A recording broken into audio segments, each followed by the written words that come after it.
Hey there, I'm Dr. Dane Happney. I'm a physical therapist at Healing Motion Physical Therapy in Corvallis. I'm going to show you a quick self-mobility assessment for walking.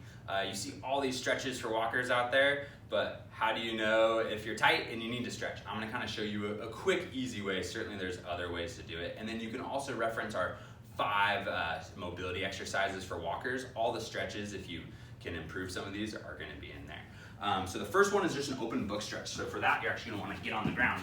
You're gonna get on a side and you're gonna flex your thighs up all the way. That'll lock out your low back. And then you're just rotating through here and you're trying to get your shoulder blade to touch the ground. If your shoulder blade doesn't touch the ground, this is a great stretch for you. So you just do this open book stretch.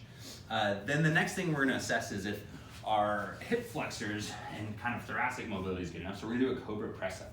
The goal here is that just below your hip crease would stay in contact with the ground.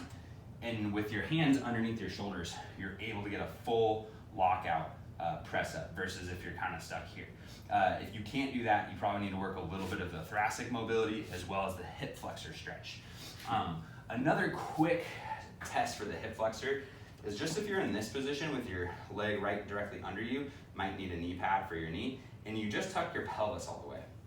If you do that and you don't feel a stretch here, your hip flexor is probably okay. If you feel a good stretch here, you should probably stretch out your hip flexor.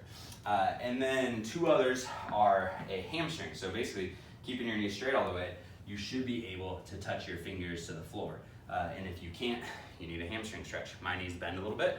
I could benefit from a hamstring stretch. Lastly is a calf stretch. So ideally, you get a tape measure from a wall. You would touch your knee to the wall, and then with your toes straight, ideally you would be able to get your heel to the ground and have your toes at least 55 inches from the wall. If you're shorter, maybe 50 inches okay. If you're taller, maybe you should be closer to like 60 to 65 inches. If you're short from that, you should probably do a calf stretch. So those are our quick, easy screens for mobility for walkers. If you can't do one of them with our standard, then just work on the stretch. We say the exercise is the test and the test is the exercise. So go ahead and stretch through that. That'll help make sure you have proper mobility for walking.